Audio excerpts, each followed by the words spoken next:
Bonjour tout le monde, bienvenue aux premiers arrivants. Bonjour. Bonjour, bonjour. Alors, qui nous avons? Bonjour Chloé, Georges, Fleur, Gaëlle. Gaëlle et Renaud, c'est écrit. Alors, moi, j'arrive pas à voir tout le monde en même temps. Et voilà, je vais passer en affichage galerie, ça va être mieux. Gaëlle et Renaud, Jean-Yves, Tania et Claire. Bonjour, bienvenue tout le monde. Alors, on va peut-être attendre encore quelques secondes. Bonjour depuis Toulouse. Ah oui, si vous pouvez nous dire dans le chat d'où vous venez, ça peut être sympa. On voit si on a des gens des quatre coins de la France, peut-être même des francophones qui viennent d'ailleurs que la France. Bougival, près de Metz. Hop, je vais mettre ça là. Nuit Saint-Georges. Ok. Alors, j'avoue que Bougival et Nuit Saint-Georges, je ne sais pas où c'est. La Haute-Marne, ok. La Bourgogne pour Nuit Saint-Georges. D'accord, ok. Le Chesnay, Yvelines, entre Beaune et Dijon. Ok, d'accord, merci beaucoup. Ok, alors, eh bien, bonjour aux nouveaux qui viennent de se connecter, bienvenue tout le monde. Je vais maintenant tout de suite donner la parole à ma collègue Radija du CFS qui va justement vous présenter le CFS et les participants. Radija, c'est à toi. Ouais. Bonjour, je suis ravie de vous accueillir dans ce premier webinaire public, en tout cas, proposé par le Centre français de sociocratie. C'est donc un webinaire qui va porter sur écologie et gouvernance. Et moi, j'ai la lourde tâche de présenter le Centre français de sociocratie. Donc le CFS, pour les intimes, c'est une association à but non lucratif qui a été créée en 2010 et qui a pour mission de promouvoir la sociocratie et qui permet aussi à ses membres, évidemment, de se former et de pratiquer en son sein. Puisqu'on va faire ce qu'on prêche.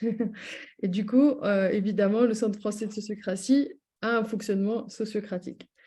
Le CFS donc réunit on a la chance d'avoir plein de personnes curieuses qui ont eu envie à un moment donné d'apprendre un peu plus sur cette méthode.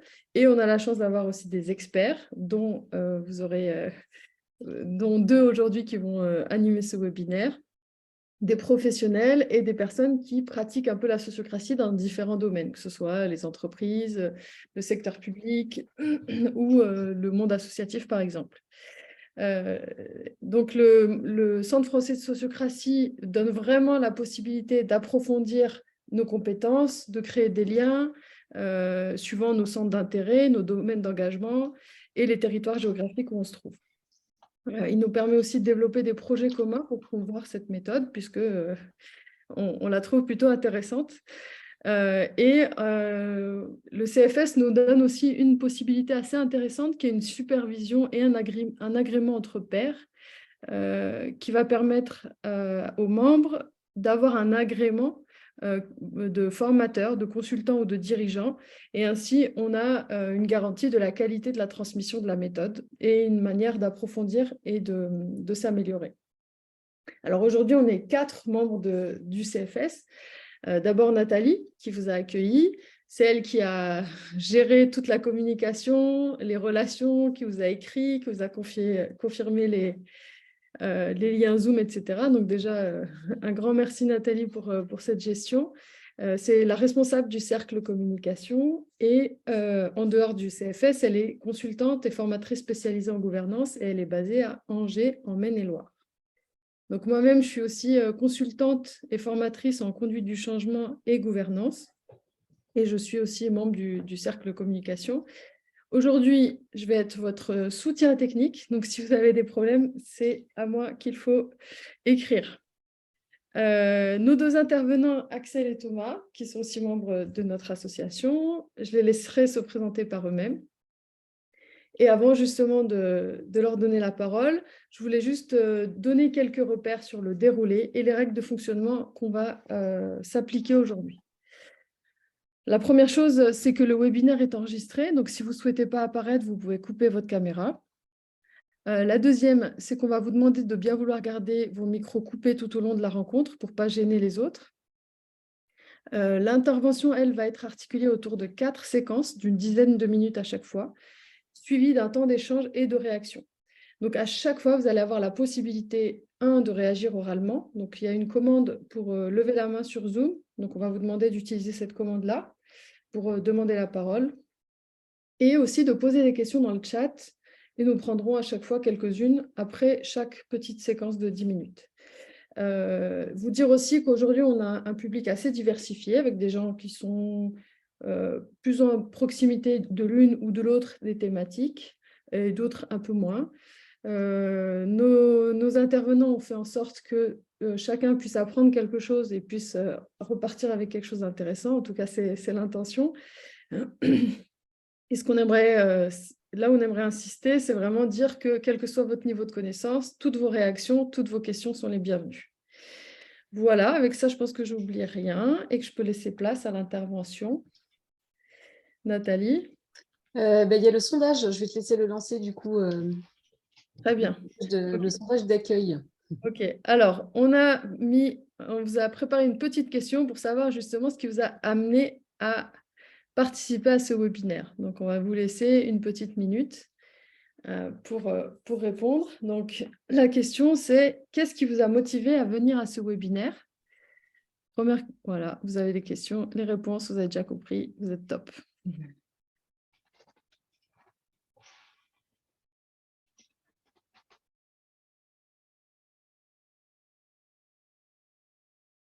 Je suis surprise, personne n'avait rien à faire ce matin.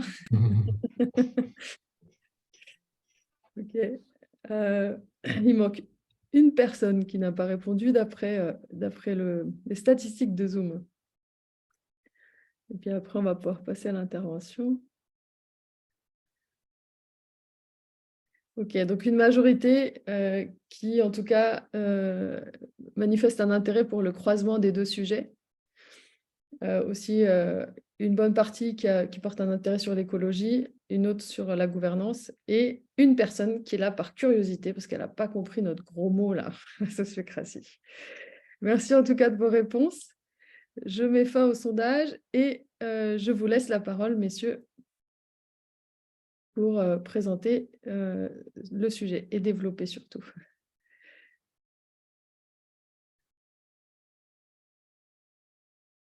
Donc, merci Radija. Effectivement, on va donner la parole à Thomas qui va nous partager son écran. On doit être en train de regarder ça.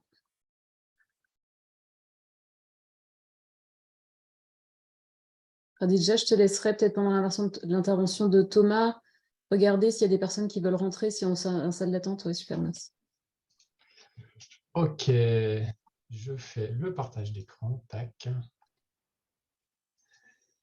Une fenêtre.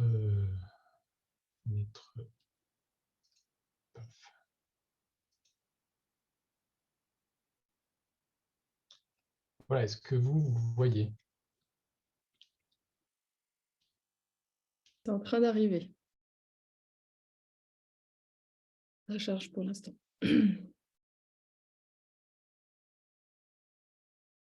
C'est bon? Non, c'est encore en train de charger et en fait, on voit fenêtre d'audience. Oui, d'accord, donc c'est en train de charger. Je te dirai, Thomas, quand on verra.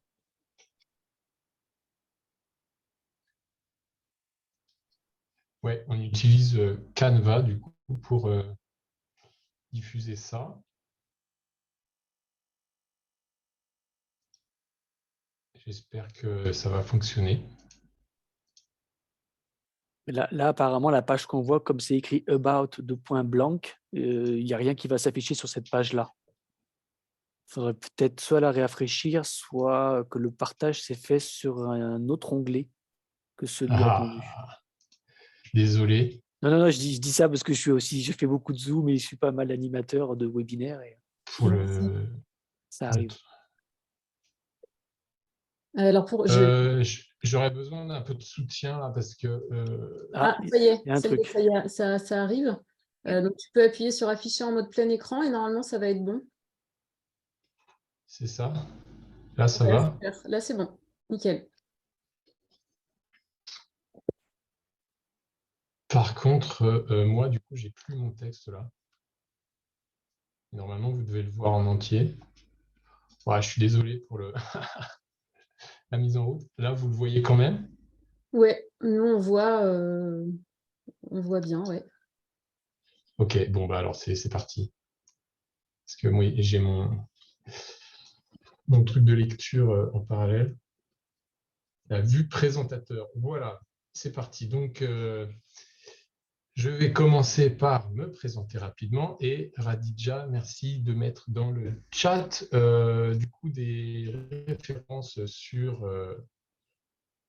pour en savoir plus sur à mon sujet. Donc, vous voyez là la séquence 1, présentation. Ça marche pour vous? Yes, ouais, c'est bon. Nathalie, ouais. Ok. Donc, je suis Thomas Marchal, j'ai 39 ans. Ma prise de conscience écologique date d'il y a environ 25 ans et je pratique la sociocratie depuis 12 ans. Et c'est une méthode que je continue d'approfondir parce qu'au-delà des outils, j'y vois une pensée de design social très puissante et qui n'est pas encore vraiment comprise à sa juste mesure. Au CFS, je suis responsable du cercle qui assure la gestion du dispositif d'agrément des professionnels. Et sinon, professionnellement, je suis formateur, donc agréé par le Centre français de sociocratie, et superviseur en gouvernance participative. Vous pouvez accéder à ma plaquette de présentation via la page du CFS qui est dédiée aux agréments et qui est indiquée dans le chat.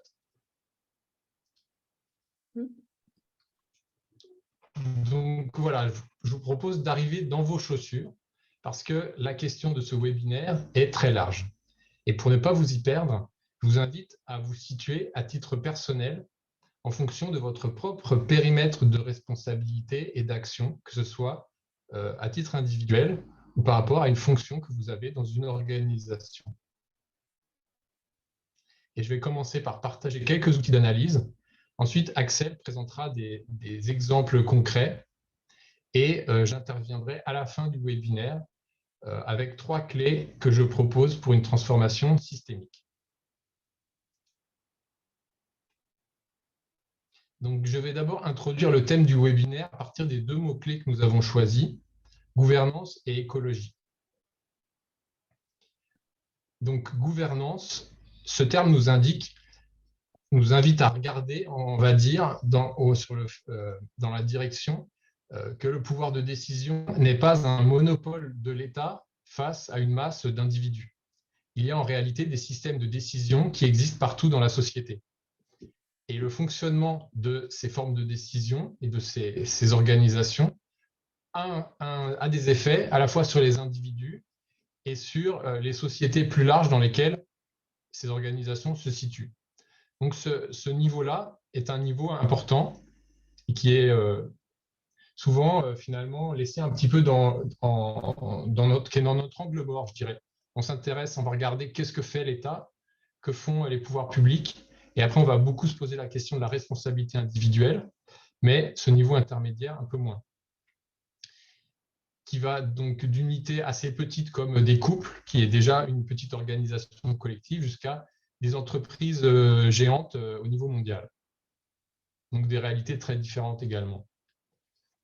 Et par rapport au thème de l'écologie, j'introduirai de façon très courte, selon la perspective qu'en propose Bruno Latour, qui est que nous prenons actuellement conscience en tant que société que la société n'est pas faite seulement de liens entre des êtres humains à l'intérieur d'un monde matériel dont on pourrait disposer à notre guise, qui est grosso modo la vision moderne du monde qui existe depuis quelques siècles.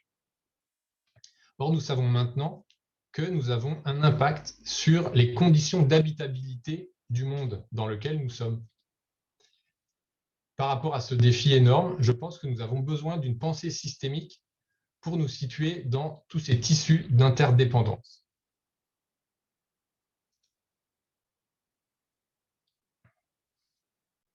Alors, on va se questionner sur la gouvernance de quoi? Donc, vous pouvez utiliser finalement tout ce dont on va parler dans ce webinaire pour avoir un regard sur la gouvernance de ce qui assure la gestion dominante de la société actuelle, puisque nous dépendons concrètement de la gouvernance de nos organisations de travail, de celles des administrations, de celles des marchés, etc. La question va être donc si c'est possible d'écologiser, comme le dirait Bruno Latour, la gouvernance de ces systèmes qui ont provoqué, ou en tout cas largement contribué, à la crise écologique actuelle. Le deuxième type, ce sont les acteurs de la transformation de la société. Donc, toutes ces organisations collectives qui ont la finalité de transformer la société ou de proposer une alternative dans un ou un autre domaine. Là, on peut se demander également si leur gouvernance permet de réaliser effectivement leur mission et de façon cohérente avec leurs valeurs. Et ce n'est pas du tout évident.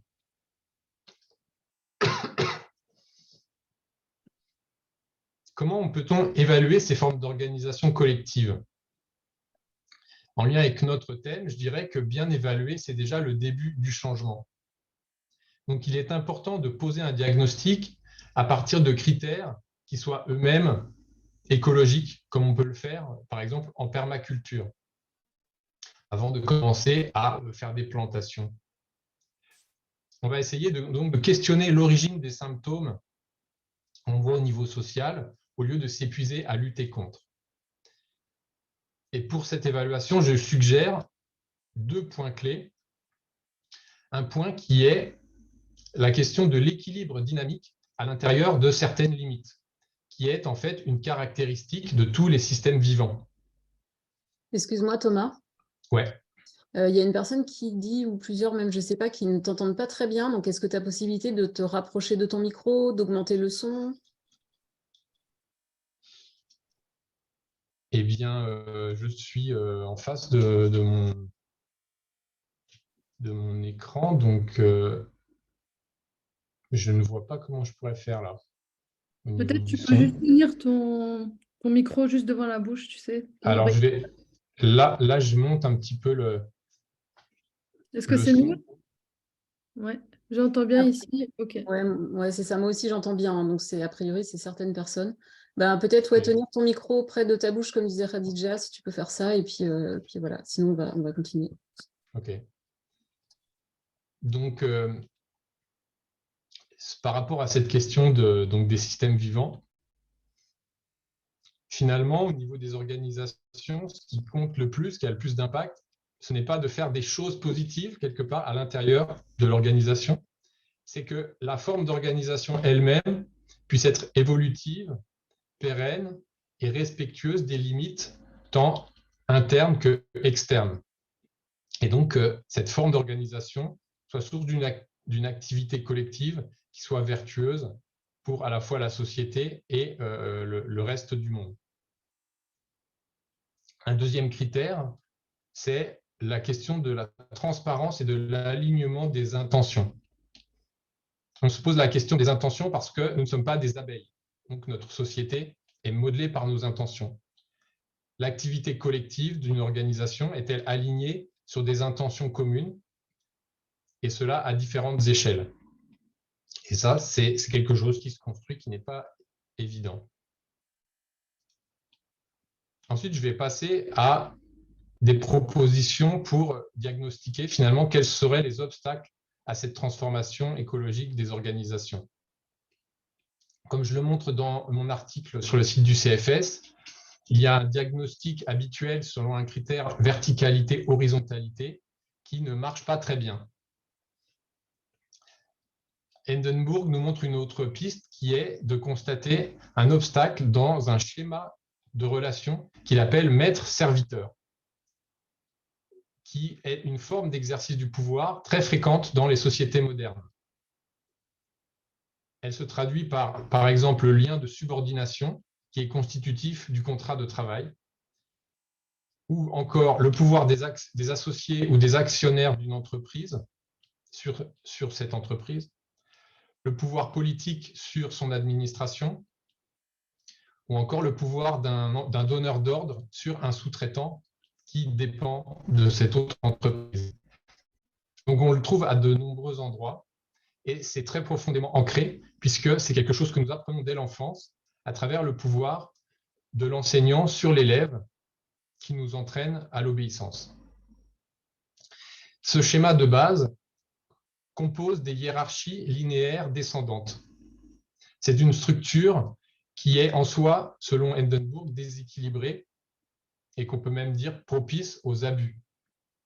Elle est en effet conçue pour la domination d'une partie sur une autre, et donc c'est une forme d'exercice du pouvoir qui ne permet pas, en tant que telle, de respecter des limites, sauf si ces limites sont imposées de l'extérieur par la loi, par la morale, etc. Ce qu'il faut voir, c'est que c'est un schéma de relation qui a ses propres effets en dépit des intentions et des valeurs de ses protagonistes. Ce qui fait qu'on n'en perçoit pas forcément bien les effets. Alors, au niveau du temps, je pense que je suis un peu... j'ai atteint les 10 minutes. Non, Nathalie. Et Donc voilà, c'était ma dernière slide et je la garderai pour des questions éventuelles sur qu'est-ce qu'on peut dire des marchés. Voilà, je vais m'arrêter là. merci beaucoup. Alors, dans les questions, j'en avais vu une passer pendant que tu intervenais, une personne qui demandait de définir la sociocratie.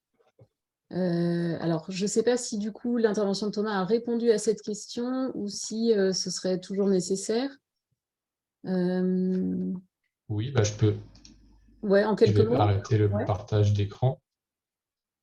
Alors, la sociocratie, en quelques mots, c'est donc une méthode de gouvernance dynamique, c'est-à-dire une méthode qui nous aide à créer dans les organisations une manière d'organiser le pouvoir, et en particulier le pouvoir de décision, d'une façon qui aide le collectif à avoir un fonctionnement dynamique, un fonctionnement qui peut évoluer et qui tient compte des besoins et des limites à la fois de ses membres et de son environnement. Voilà, au niveau de l'intention générale, je pourrais dire ça. Ok, merci. Et donc, je peux dire, comme élément de contexte, je peux dire que ça a été développé dans les années 70 donc, par Gerhard Hindenburg, que j'ai cité tout à l'heure, et qui était un ingénieur et chef d'entreprise et qui a développé ça dans le cadre de son entreprise. Donc, je parlerai un petit peu plus tout à l'heure. Ok, merci Thomas. Je n'ai pas vu passer d'autres questions. Est-ce que l'un d'entre vous aurait une question à poser à Thomas sur voilà, son intervention? Ou est-ce que l'un d'entre vous voudrait réagir, partager une idée, un point de vue Donc, soit en posant directement dans le... Si c'est une question, plutôt en posant la question dans le chat, et si c'est une réaction, en levant la main. Si personne ne veut prendre la parole, eh ben, du coup, on va gagner du temps et passer à la séquence suivante. Moi, je veux bien faire un partage. Oui. C'est possible, j'ai levé la main, je la baisse du coup. J'avais entendu parler de l'indice d'intensité coopérative dans les organisations et aussi de l'Institut de la coopération avec, je ne me rappelle plus de leur nom, mais ça va me revenir, des personnes qui avaient analysé sur les territoires ce qui se passait en partant du terrain pour essayer d'après, un peu comme faisait Elinor Ostrom, partir du terrain pour après modéliser les choses plutôt que l'inverse. Et ils étaient arrivés à une démarche de comment ils s'appellent ça? C'est pas de l'immatériel, c'était d'identifier les choses invisibles qui font que la coopération marche ou pas sur un territoire. Et je trouvais que leur approche était très intéressante. C'est l'Institut de la coopération voilà, qui a fait ça. Et en ce moment, comme ils sont en train, les deux fondateurs, ils sont mari et femme, ils sont en train de passer la main un petit peu pour se reposer. Ils sont en train de mettre en place une démarche de transmission autour de ça. L'Institut des territoires coopératifs, voilà, c'est ça exactement. Oui, c'est l'Institut des territoires coopératifs. J'aime beaucoup ce qu'ils font. Merci Christophe. Oui, je me suis permis de mettre le nom parce que j'ai reçu un mail d'eux il n'y a pas longtemps. Donc, Solange nous dit « J'aime bien l'idée de l'alignement des intentions en se représentant les abeilles ». Merci Solange. Et il y a une autre main levée, Ah Nathalie. oui, Je sais pas si merci. C'est Georges ou Georges Hervé? Je ne sais pas trop. Oui, Georges Hervé. Georges Hervé. Bonjour Georges Hervé. Bonjour. Ce n'est pas une question, c'est plutôt une réaction. A priori, je suis un peu surpris qu'on ne croise la gouvernance qu'avec l'écologie. Pourquoi pas avec les problèmes sociaux? J'ai du mal, moi, maintenant, à dissocier écologie et problèmes sociaux, et même démocratie au sens large, vie au commun. Donc, pourquoi on se limite à l'écologie? Certes, c'est la lame qui nous fauchera peut-être la première, mais même si on résout celle-là, la lame sociale peut nous faucher aussi, comme la lame démocratique. Voilà. Donc, pourquoi cette limitation au croisement gouvernance et écologie? Alors du coup, moi j'entends un étonnement et j'ai l'impression d'entendre également une question. Est-ce que tu attends une réponse, Georges Hervé, ou tu voulais juste nous partager Une réaction. D'accord, Pas donc pas forcément de réponse de la part de… Ouais. D'accord, ok. Une réaction de votre part ou des intervenants. Ah oui, donc une réaction, une réponse. Tu aimerais quand même une réponse de la part. Oui, Je vais pourquoi donner la cette parole. limitation? D'accord, merci. Thomas, est-ce que tu as envie de répondre? Déjà parce que simplement centré sur écologie, ça fait déjà une question très vaste pour un webinaire, et qu'il va y avoir d'autres webinaires dans lesquels on pourra aborder d'autres facettes, on va dire, de l'utilité sociale potentielle d'utilisation d'une gouvernance sociocratique, et que parce que le lien, je dirais, n'est pas forcément évident, et donc c'était une manière de mettre un focus sur cette dimension-là.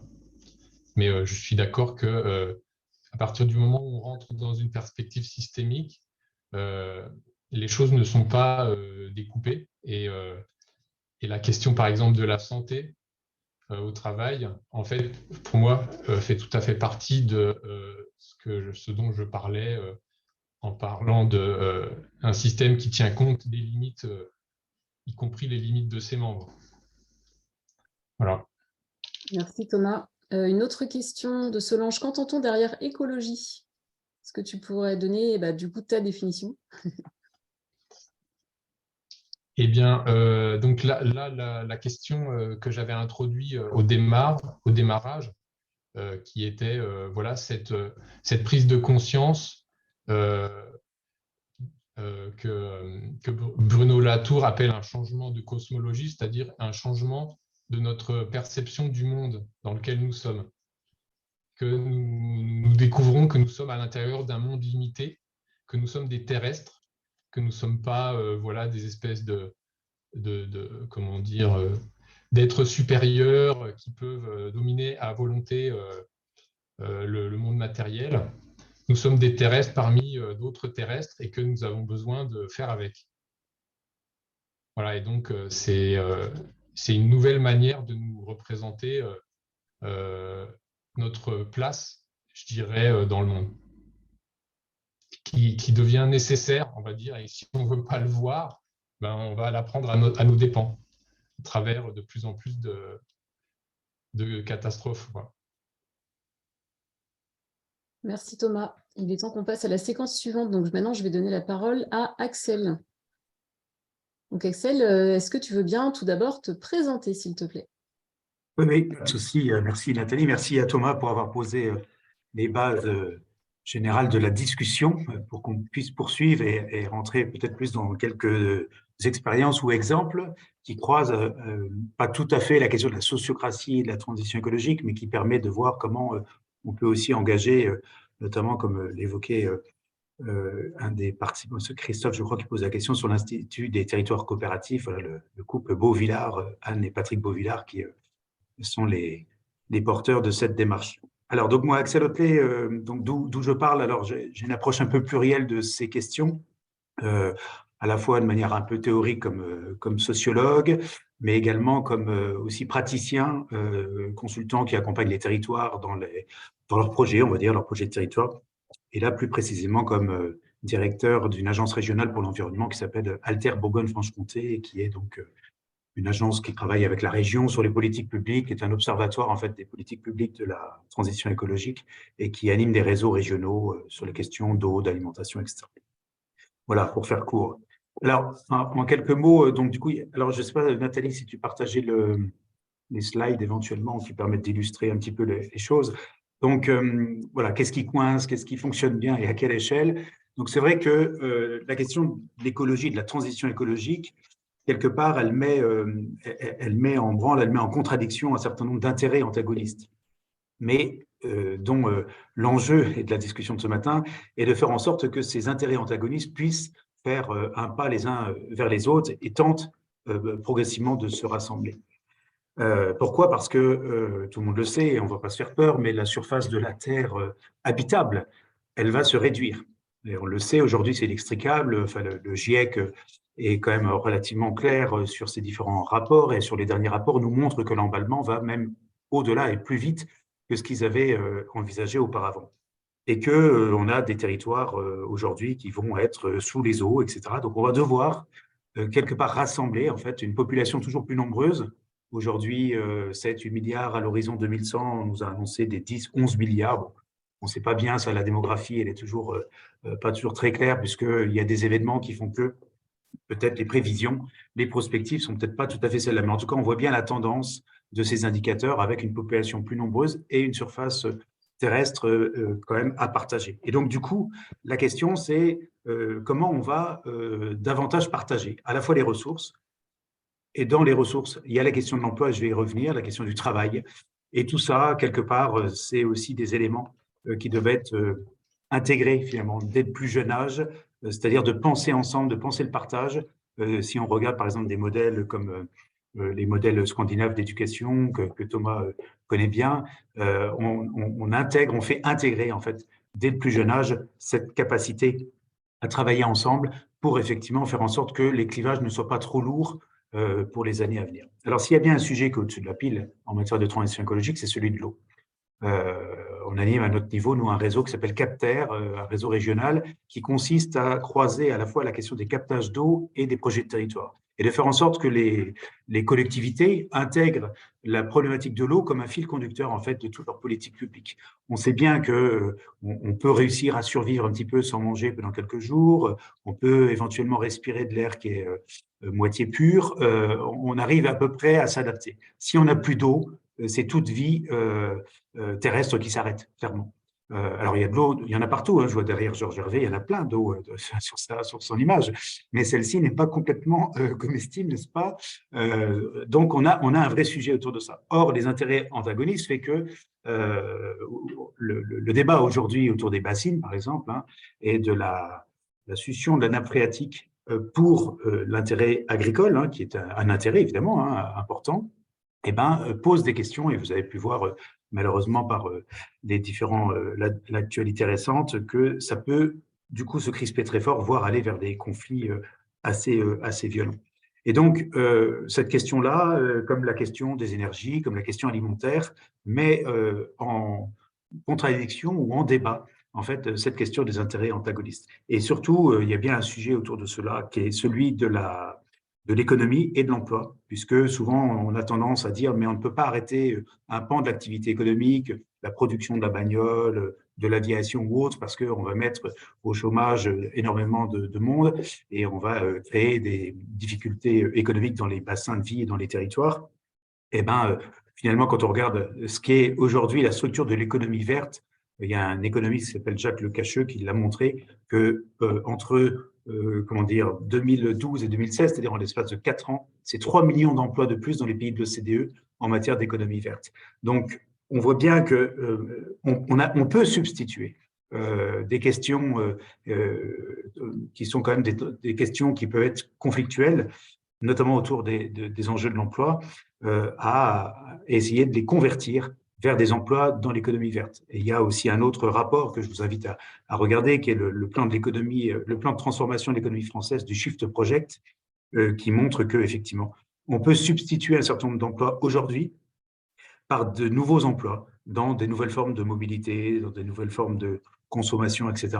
Et quelque part, on pourrait retrouver cet équilibre, voire même déployer. Hein, il y a un consultant qui s'appelle Jean-Marc Governatori, qui écrivait déjà à la fin des années 90 que si on allait vers des politiques écologiques majeures, on était même dans le plein emploi. Bon, ça, je ne vais pas rentrer dans le débat et dans le détail de tout ça, mais on voit bien quand même qu'on peut réussir à trouver, à concilier des éléments de croisement plus que de divergence, y compris sur ces sujets.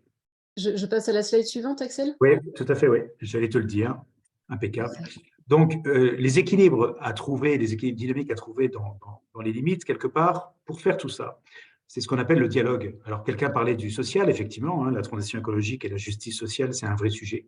Et je pense qu'il faut qu'on arrive à concilier, autant que faire se peut, les deux enjeux à la fois, parce qu'on voit ce que ça donne. Si on n'a pas anticipé, si on n'a pas préparé le terrain, sur, par exemple, les énergies renouvelables, on voit bien les difficultés qu'on a sur ce qu'on appelle l'acceptabilité sociale, en fait, d'un plan, d'un champ d'éolien, d'un projet de photovoltaïque au sol ou de choses comme ça. Hier, j'animais d'ailleurs un webinaire sur le sujet et on a des structures qui font un travail de terrain avec la population, qui sensibilisent en fait à ces enjeux et qui fait qu'en fait, il y a une acceptabilité sociale plus importante sur des questions comme celle-ci. Parce que sinon, si on impose, et on l'a vu avec la taxe carbone et des choses comme ça, et le mouvement des Gilets jaunes qui s'est créé derrière, et ben de fait, on va renforcer les antagonistes et des antagonismes, pardon, et on va du coup pas trouver la conciliation dont on a besoin pour faire gouvernance dynamique et transition écologique. Donc, du coup, pour essayer d'y répondre, c'est la question du dialogue, en fait, du dialogue territorial, du dialogue social. Le dialogue territorial, pour faire court, vous savez, ce qu'on appelle les échelles de la participation dans les territoires. Le premier, c'est celui qui consiste à donner de l'information, en fait, à la population, par exemple, plutôt de l'information descendante. La deuxième échelle, c'est la consultation, qui est en fait obligatoire. Donc, on peut consulter, mais pas tenir compte de l'avis, en gros, je vais vite. La troisième échelle, c'est la concertation, où là, on va davantage prendre en considération les propos des uns et des autres. Et la dernière, c'est un peu la délibération, comme le dirait Louis Plandio, la délibération collective ou la participation au plus fort dans cette échelle-là. Et donc, du coup, le dialogue territorial, il s'inscrit dans la phase 3 et 4, c'est-à-dire la concertation et la participation des différentes forces vives, des différents acteurs, en fait, sur les territoires. Alors, troisième slide, parce que je sais que je dois aller vite, donc j'ai mis le turbo, je suis désolé, mais on pourrait y revenir dans la discussion. Bien sûr, tout ça, et je vais donner quelques exemples dans la troisième séquence concrète, dans des territoires où les choses se passent, où le pouvoir hiérarchique descendant, il a complètement été dilué, repensé autrement, y compris même par les têtes des exécutifs. L'intérêt et ce qu'on doit retenir, en tout cas, de ce croisement entre la question de la transition, ou les questions de la transition écologique et la problématique de la gouvernance dynamique, c'est de penser que plus on va accompagner les acteurs territoriaux, notamment la population au sens large, ça va permettre ce qu'on appelle des changements de comportement et dynamiser l'action citoyenne. Mais ça correspond à un quart en fait de la solution. Les trois quarts des solutions, c'est les politiques publiques. Donc, on a à trouver en fait l'articulation entre ce qu'on appelle le top-down, c'est-à-dire le descendant, les politiques descendantes, et le bottom-up, c'est-à-dire ce qui va être les démarches ascendantes, la capacité des acteurs à s'organiser et à proposer sur le territoire. Et c'est cette articulation-là où on va faire se rencontrer ce top-down et ce bottom-up qu'on va pouvoir produire en fait véritablement du développement territorial, de la participation citoyenne et de la gouvernance dynamique. Alors tout ça, ça passe par la sociocratie, ça peut être une forme, mais il n'y a pas que la sociocratie, il y a plein de formes qui permettent, ça peut être aussi un bout seulement de sociocratie. Ce n'est pas l'ensemble des 4 règles qu'on connaît bien dans la sociocratie, ça peut être aussi un bout. Il faut à chaque fois, enfin, un des maîtres mots, je trouve, c'est l'adaptation aussi au contexte, aux réalités de chaque territoire. Et ce n'est pas reproductible d'un territoire à l'autre parce que les histoires ne sont pas les mêmes, les ancrages, les origines, et puis les réalités territoriales ne sont pas les mêmes. Voilà, je pense que j'ai dû dépasser un petit peu mon temps. Je vais en arrêter là pour cette séquence et je prends avec grand plaisir vos questions et vos remarques et puis on rentrera plus dans le détail dans la troisième séquence. Merci Axel, c'était parfait au niveau timing. Alors, il y a une question qui est arrivée au début où tu parlais à propos de la gouvernance dynamique. Méthode de gouvernance dynamique, point d'interrogation, oui, mais vers quelle dynamique? Vers toutes les dynamiques ou vers une dynamique vertueuse? La réponse est dans la question, non? Moi, je dirais bien, effectivement, alors qu'est-ce qu'on appelle une dynamique vertueuse, si la personne peut préciser? Si c'est de faire en sorte, effectivement, que tout un chacun puisse avoir voix au chapitre et qu'on puisse co-construire, en fait, les solutions sur les territoires. On parle beaucoup dans la participation citoyenne d'expertise d'usage. Moi, je dis toujours, je prends cet exemple caricatural, mais qui en même temps, sans critique aucune, mais l'expert de l'utilisation d'un transport en commun, c'est certainement pas l'élu qui l'a mis en place, puisque souvent le responsable d'un exécutif, vous le voyez au moment de l'inauguration dans le tram, après vous le voyez plus.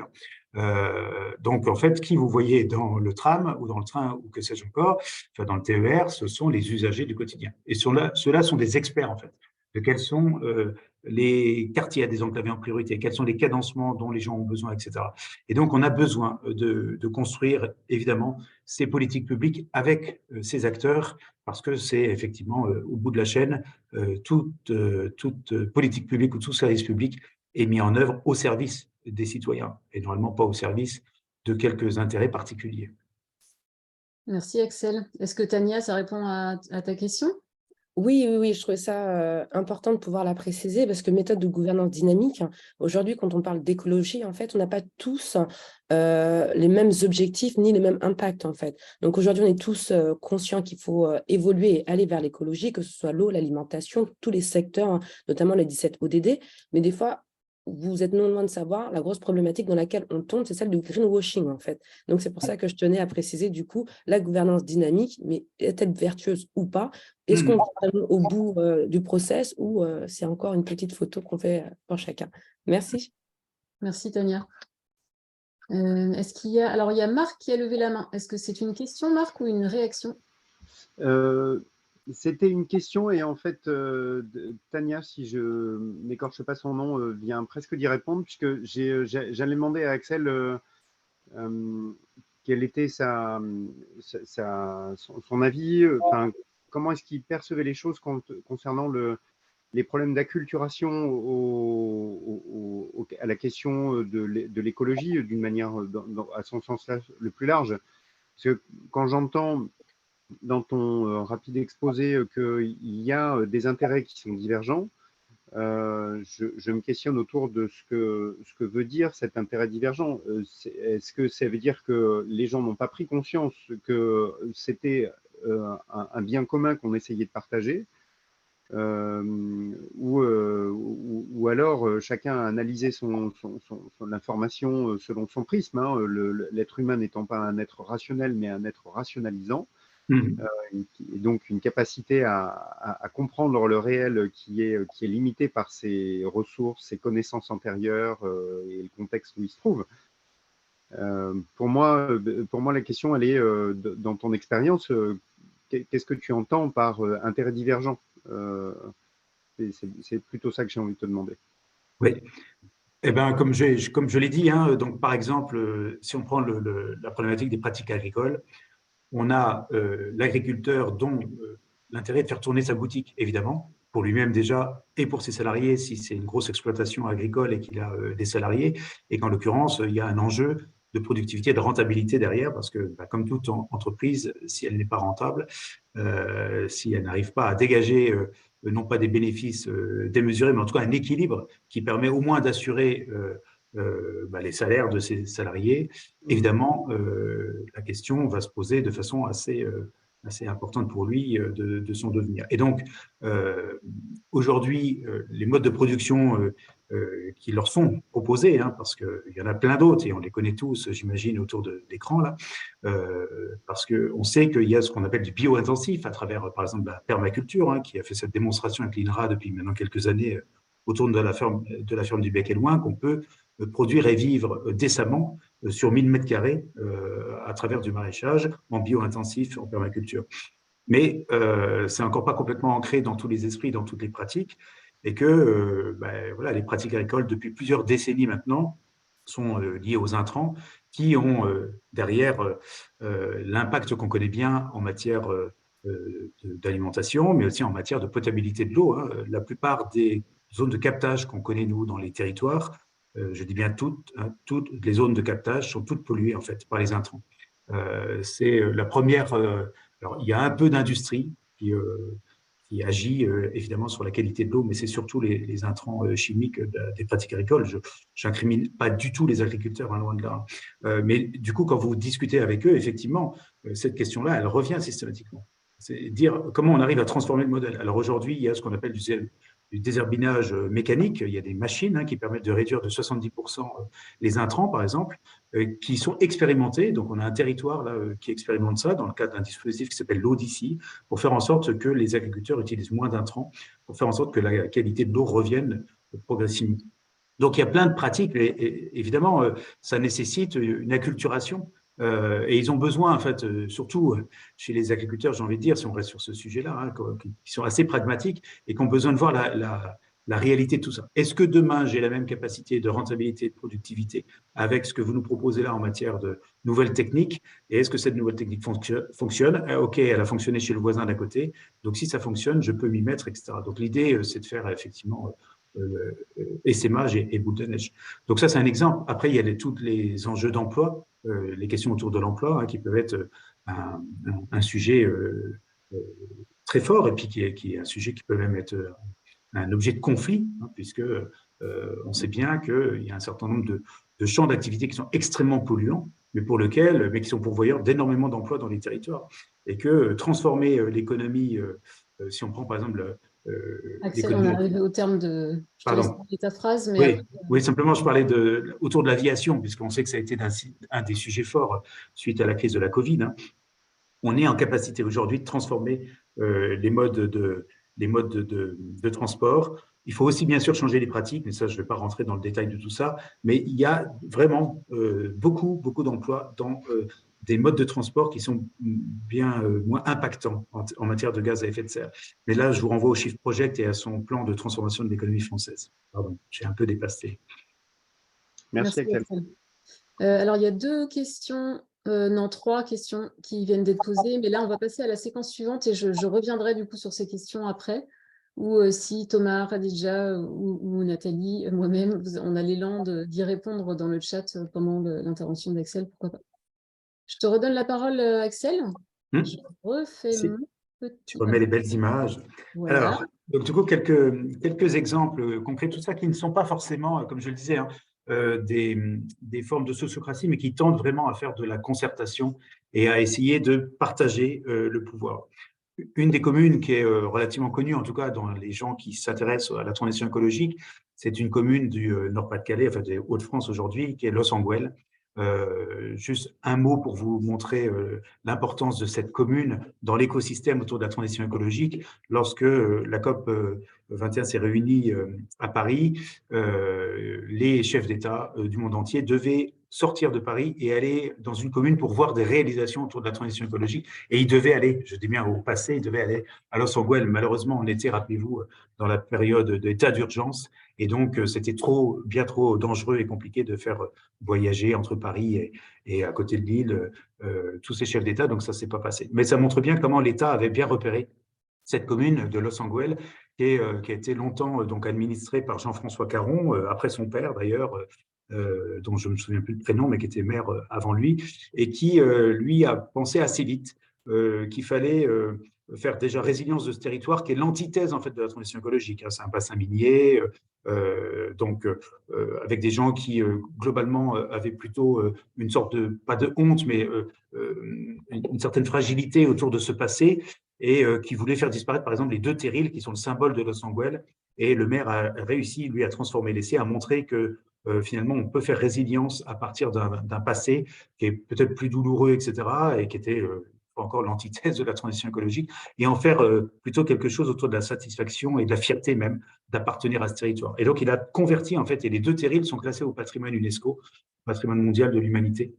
Et donc, les gens, les habitants qui, hier, disaient tout ça, il faut faire disparaître, aujourd'hui, ils sont plutôt fiers et ils ont fabriqué symboliquement une écharpe qui a fait plusieurs kilomètres, ensemble, tous ensemble, toute la population, pour relier les deux terrils avec une écharpe en tissu. Voilà, ça, c'est le symbole, mais qui était assez intéressant. Et il monte par le récit, parce qu'en fait, Jean-François Caron a mis en place dans son cabinet un chargé de récit, qui est devenu par la suite son directeur de cabinet, et qui aujourd'hui, les deux sont plutôt responsables de la fabrique des transitions au niveau national. Et donc, le récit, c'était d'essayer de montrer que finalement, les mêmes dispositifs d'État, de région, que sais-je encore, qu'on trouve d'un territoire à un autre, eh ben, ne sont pas vécus intérieurement de la même façon et sont vraiment mobilisateurs, en fait.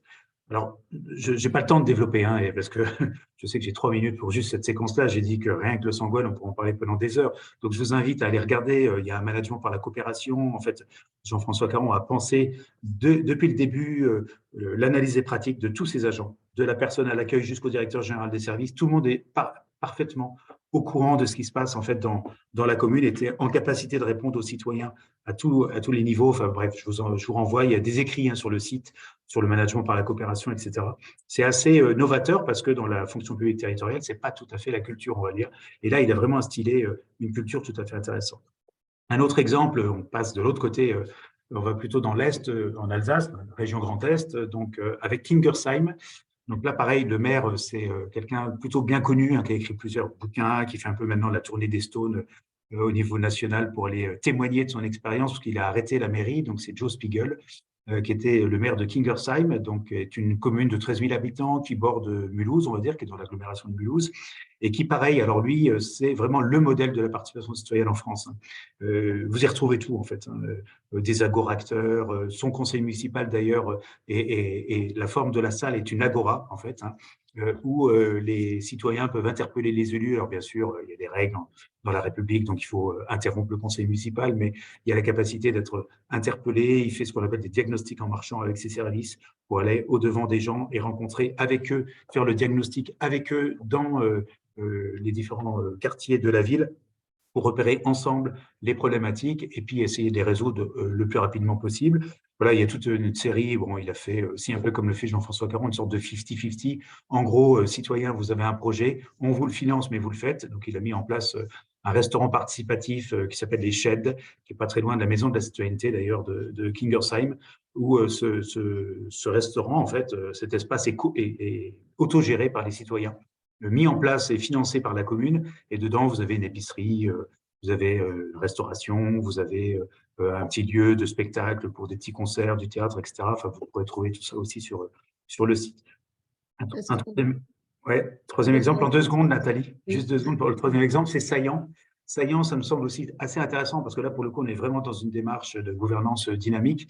La commune de Saillant, c'est dans la Drôme, c'est une petite commune qui a été administrée pendant un seul mandat, malheureusement. Alors, on pourrait y revenir dans la discussion, puisqu'ils ont été battus, cette liste citoyenne, où ils s'étaient opposés à un projet du maire, voilà, un petit peu, on pourrait dire presque farfelu, de mettre en place un petit commerce lorsqu'il y avait beaucoup d'épiceries déjà au centre du village. Enfin, bref.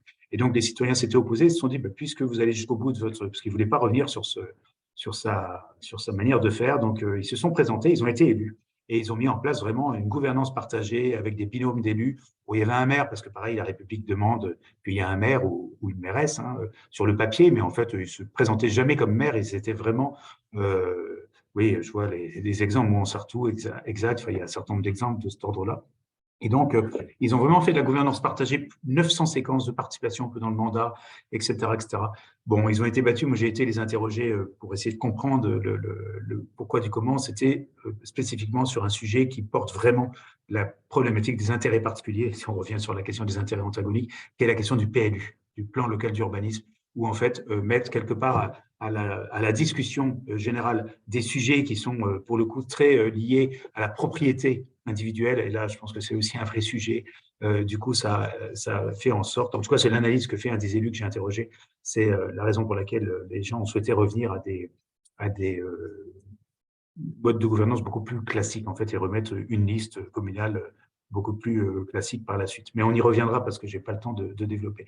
Deuxième exemple, dans les PME, je ne donnerai qu'un seul exemple parce qu'on n'aura pas trop le temps non plus. Là, c'est dans la région Bourgogne-Franche-Comté, c'est Ulteria, qui essaye d'essaimer aussi à plusieurs endroits au niveau national. Je vous invite aussi à regarder sur le site. Donc, c'est Mobilewood, en fait, l'entreprise au départ, qui est une entreprise de menuiserie et qui fait du mobilier pour les magasins bio, du mobilier en bois pour les magasins bio. Et donc, ils sont 2 co-dirigeants, donc ils ont mis en place vraiment une gouvernance partagée au niveau de l'entreprise. Vous pourrez trouver des témoignages de… son nom m'échappe maintenant, un des co-dirigeants que je connais bien pourtant, Bon, ça me reviendra. Et donc, lui, il le raconte assez bien dans son expérience. En fait, très jeune, il était dirigeant d'entreprise. Son entreprise se déployait assez bien jusqu'à intéresser des Américains. Et les Américains sont arrivés en posant quelques billets sur la table, n'est-ce pas, en lui disant, on vous rachète votre entreprise. Et il s'est dit avec son co-dirigeant, bah, ouais, c'est pas mal, on peut être millionnaire à 30 ans finalement. Et c'est là qu'il a vrillé en fait. Il raconte ça très bien. Je vous invite à aller regarder ses témoignages, il y a tout ça en vidéo.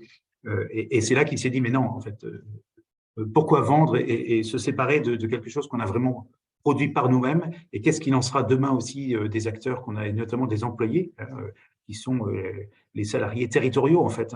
C'est dans Lyon, à côté de Auxerre, pas très loin d'Auxerre, en fait, c'est dans un territoire assez rural. Et donc, c'est là qu'il a vrillé, qu'il a changé complètement le mode de gouvernance, qu'il a pensé un mode de gouvernance beaucoup plus partagé, et qu'ils ont créé un écosystème. Donc là, il y a une chèvrerie, par exemple, qui est installée sur le site. Il y a une école Montessori qui est en train de se fabriquer. L'idée étant d'avoir dans le même lieu de vie, le lieu de production, le lieu de la convivialité, le lieu de l'apprentissage, etc. Enfin, je vous invite vraiment à regarder tout ce qui se passe chez Ulteria, c'est tout à fait intéressant. Et son nom m'est revenu, c'est Alexis Nollet, N-O-2-L-E-T, un des co-dirigeants. Alors, Et on est arrivé au terme, en fait. Normalement, il n'y a plus de temps, donc je te laisse 1 minute pour conclure. Allez, une minute, 2 secondes pour finir sur les projets, les mouvements citoyens. Vous avez notamment dans le domaine des énergies, bien sûr, beaucoup d'exemples. Alors moi, j'en ai un que je connais bien dans ma région, parce que je n'habite pas la région Bourgogne-Franche-Comté, même si j'y travaille, j'habite en Grand Est. Et je me souviens, on avait dans une structure que je dirigeais qui s'appelait Citoyens et Territoires, on avait proposé d'aller à la rencontre d'un des seuls projets éoliens citoyens de France et une centrale villageoise photovoltaïque.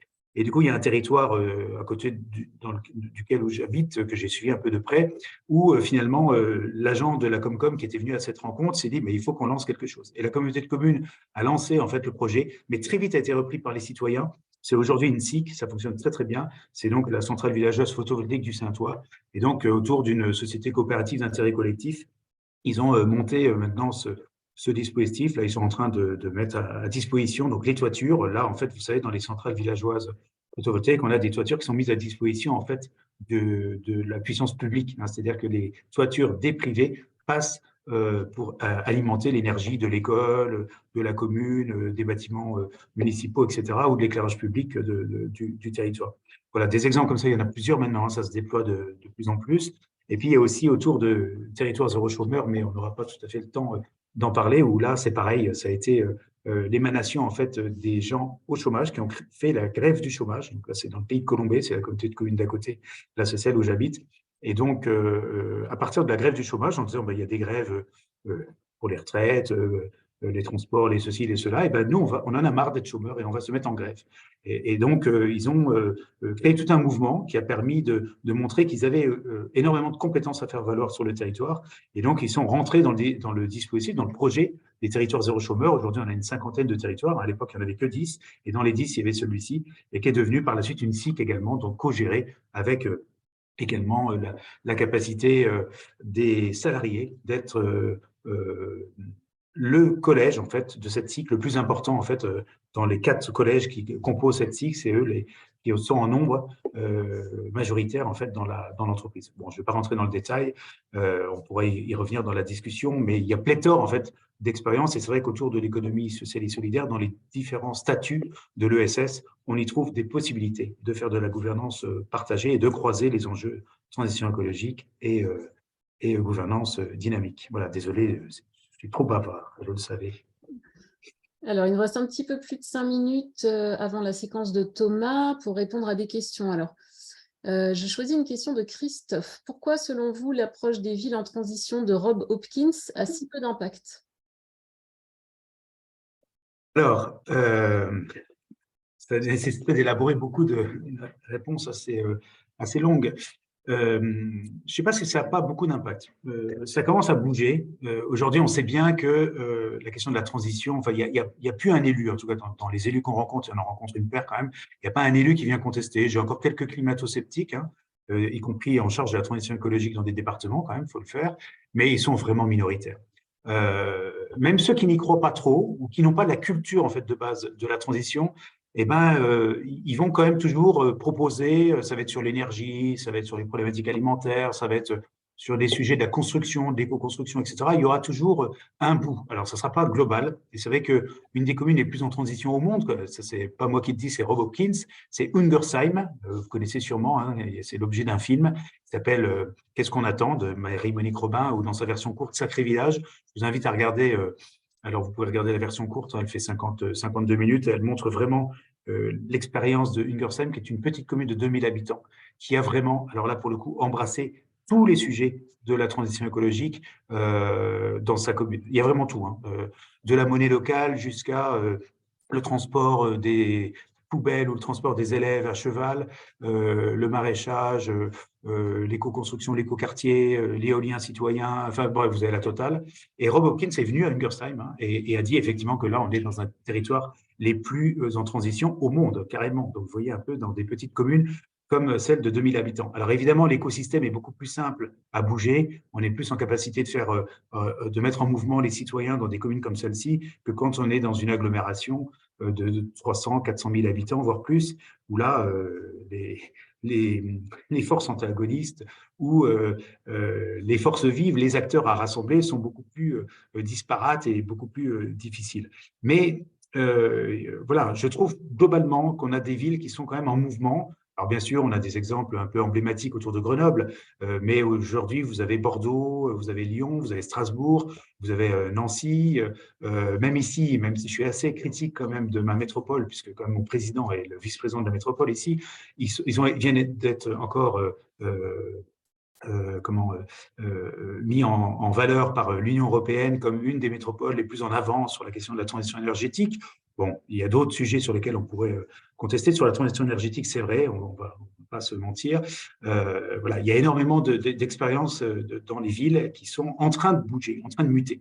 Alors peut-être que ça va pas assez vite, mais c'est vrai que là, pour le coup, quand on fait aussi gouvernance partagée dans des espaces comme cela, c'est très, voilà, c'est des Titanic, hein, quelque part. Hein. C'est la raison pour laquelle on pourra en débattre par la suite. Hein. Moi, je viens d'une grosse collectivité avant. Je ne crois plus du tout aux grosses collectivités, hein, très honnêtement. Que ce soit des paquebots comme les régions, les départements, tous ces trucs-là. Je ne le dis pas trop fort parce que c'est quand même aussi nos financeurs. Mais en tout cas, pour mettre en place des projets de politique publique, c'est évidemment pas les plus agiles, clairement. Justement, on a une question de Vincent. Je suis toulousain, ancien salarié de l'aéronautique. Quelle posture et action me conseilleriez-vous dans cet écosystème toulousain ? Comment vous mettriez-vous en mouvement de manière écologique ? Et il nous reste 2-3 minutes pour répondre à cette question, et éventuellement donner la parole à quelqu'un. Oui, parce que quelqu'un peut y répondre. Hein. Moi, parce qu'après, je peux sortir de ma casquette et devenir un citoyen. Moi, je suis contre l'avion, hein, en tant que citoyen. Donc, je fais partie de ceux qui pensent qu'il faut arrêter avec l'avion. Alors, bien sûr, l'aviation est encore utile comme un certain nombre de transports pour quand il n'y a pas d'autres nécessités. Par contre, pour aller faire un tour en bas de la France, si je voulais venir à Toulouse, ben, je prendrais effectivement le train. Et je pense que les lignes internes en particulier sont les premières lignes qu'il faudra supprimer, clairement. Ça fait partie des éléments qu'il faudra vraiment convertir si on veut, à un moment donné, prendre vraiment à bras-le-corps les enjeux, les problématiques de transition écologique. Donc, l'écosystème, j'aurais presque envie de dire, il faut à un moment donné transformer l'aviation par… Aujourd'hui, je pense que, et d'ailleurs les études le montrent, hein, le mode de transport qui a le moins d'impact sur les gaz à effet de serre, c'est le train. Ça, c'est clair, net et prouvé depuis de nombreuses années. Malheureusement, les politiques publiques n'accompagnent pas véritablement le déploiement. On est tous usagers, je pense, à un moment donné du train. Hein. Moi, je fais des navettes entre la région Grand Est et Bourgogne-Franche-Comté. Je veux dire que tous les matins, il y a des raisons pour arrêter tout et reprendre sa bagnole. J'ai pas l'impression, je suis pas sûre que la question portait vraiment sur l'aéronautique. Je vais peut-être donner vite fait la parole à Vincent. Il nous reste 2 minutes avant l'intervention de Thomas. Est-ce que tu pourrais reformuler ta question ? Je me permets de tutoyer, ouais. Ouais, merci de me donner la parole, Nathalie. Moi, je suis accompagnateur, je dis que j'accompagne sur l'écologie de l'action et en gros, je suis un peu tout seul dans cet écosystème toulousain où mes anciens collègues, quand Airbus fait 100 commandes d'avion, tout le monde affiche sur LinkedIn, c'est extraordinaire et moi, ça me déchire le cœur et je ne sais pas par où le commencer, en fait, le truc. Ah oui, ouais. Bon, j'aurais bien J'aurais bien une réponse, mais elle ne satisferait pas. Non, mais c'est sûr qu'on sait bien qu'on a des bastions. Alors, si, je vais essayer de faire un pas de côté pour répondre à ça et en 2 secondes, hein, Nathalie, parce que voilà, je sais qu'elle va me couper. Les Hauts-de-France et la région Lorraine, hein, que je connais bien les deux, pour avoir vécu de l'intérieur la transition, la mutation industrielle de la région Lorraine en particulier. Aujourd'hui, je vais prendre un exemple, c'est le bassin de Pompée. Je ne sais pas si vous connaissez Pompée, c'est entre Nancy et Metz. Bon. Pompée, c'est un des grands bastions sidérurgiques de la Lorraine. Il y a un personnage qui est sorti de tout ça, c'est Jacques Chirac, non pas Jacques Chirac. Jacques Chirac était le ministre de l'aménagement du territoire, qui était un ouvrier sidérurgiste, qui est devenu ministre et qui est devenu préfet à la réindustrialisation de la Lorraine. Bon, il est décédé il y a quelques années. Et quand le président de la République, François Hollande, à l'époque, est venu faire un tour sur le territoire, Chirac, qui était encore vivant, l'a chopé par les épaules et elle lui a dit « Tiens, viens voir, je vais te montrer la reconversion du site de Pompée, où, en fait, contre toute attente, par la diversité industrielle de ce bassin, il y a plus d'emplois aujourd'hui dans le bassin industriel de Pompée qu'aux heures de gloire de la sidérurgie lorraine. Et donc, finalement, même ceux qui disaient on n'arrivera jamais à convertir le territoire, tout va s'écrouler s'il n'y a plus de la sidérurgie, aujourd'hui, il y a plus d'emplois et le territoire de Pompée, la communauté de communes du bassin de Pompée, est la plus riche de la Meurthe-et-Moselle. Donc voilà, alors c'est un exemple. Je pense qu'on peut démanteler l'aviation. Et on peut faire en sorte que demain, parce que les gens vont vous dire, mais non, on ne pourra plus vivre, le territoire ne vivra plus sans l'aviation. On peut véritablement transformer et changer les pratiques, les modes de faire et la mutation industrielle de ce bassin qui est celui de Toulouse, que je connais aussi un petit peu pour avoir des copains qui bossent à la métropole. Il y a beaucoup de choses à dire sur cette métropole, mais je m'arrête là. Merci Axel, merci pour tout. Merci à tous. Je vais maintenant donner la parole à Thomas. Donc, je te laisse partager ton écran, Thomas.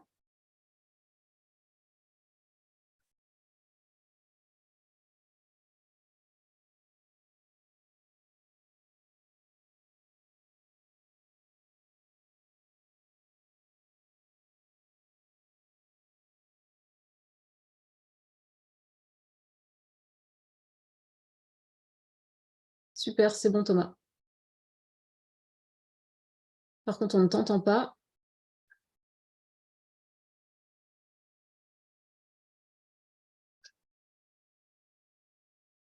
Le micro est coupé. Voilà, mon micro, ça y est, tac.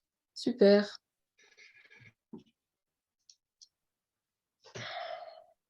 Alors, pour clore cette présentation, je vais vous proposer 3 pistes que j'ai appelées des clés pour une transformation systémique. Donc, Axel nous a parlé de nombreuses expérimentations dans différentes régions. Ma perspective, c'est que pour pouvoir inspirer, soutenir, consolider, essaimer ce type d'expérimentation, il est utile de s'appuyer sur des principes directeurs explicites. Parce que sans ces principes, le changement repose presque entièrement sur la vision et des qualités personnelles de quelques leaders. Et sans cela, par défaut, ce seront des principes implicites qui fondent la société actuelle, qui vont continuer à s'appliquer. Dans ce cas-là, le changement va rester tout à fait superficiel, voire carrément illusoire, et c'est ce qu'on appelle le greenwashing. Donc là, je vais vous proposer la discussion 3 clés, et je rends hommage à Gérard Hindenburg, qui est sur la photo, qui nous ouvre de nouvelles voies. Cette première clé, par laquelle je reviens sur le sujet des intentions collectives, et je la formulerai ainsi, c'est que toutes les organisations collectives ont besoin de redéfinir leur finalité en partant de la conscience qu'elles sont des parties d'un monde fini, vivant et fragile, ce qui change complètement le regard sur leur rôle, leur raison d'être, comme on dit parfois. Ces finalités élargies doivent primer juridiquement sur la seule défense de l'intérêt des associés ou des membres, pour que ça ne soit plus quelque part facultatif ou laissé au bon vouloir de certains dirigeants d'aller au-delà de la défense de leur propre intérêt. Un premier pas a été fait dans ce sens avec la loi Pacte qui a institué l'entreprise à mission et qui a élargi la définition d'une société à aussi son intérêt social et la prise en considération des enjeux sociaux, environnementaux de son activité. Pour mettre en œuvre ce changement d'intention, il y a un enjeu très important qui est de sortir du rapport de prédation entre les organisations et leur environnement, où chaque organisation, chaque entreprise lutte pour sa survie. Cette logique de lutte pour la survie s'appuie sur une croyance que la guerre économique est une loi naturelle. En définissant un objet social statutaire d'une organisation avec une vision et une mission, comme le propose la méthode sociocratique, on instaure, selon Hindenburg, une base pour sortir de cette relation de prédation et créer une relation d'échange gagnant-gagnant avec l'ensemble des parties prenantes de l'organisation, dans lequel il faut maintenant intégrer les non-humains, donc toute la partie, entre guillemets, nature et vivante, sans laquelle on peut vivre. En changeant cette base, la sociocratie permet d'instituer une gouvernance qui est fondée non pas sur la subordination, comme on avait vu tout à l'heure, mais sur les liens d'interdépendance.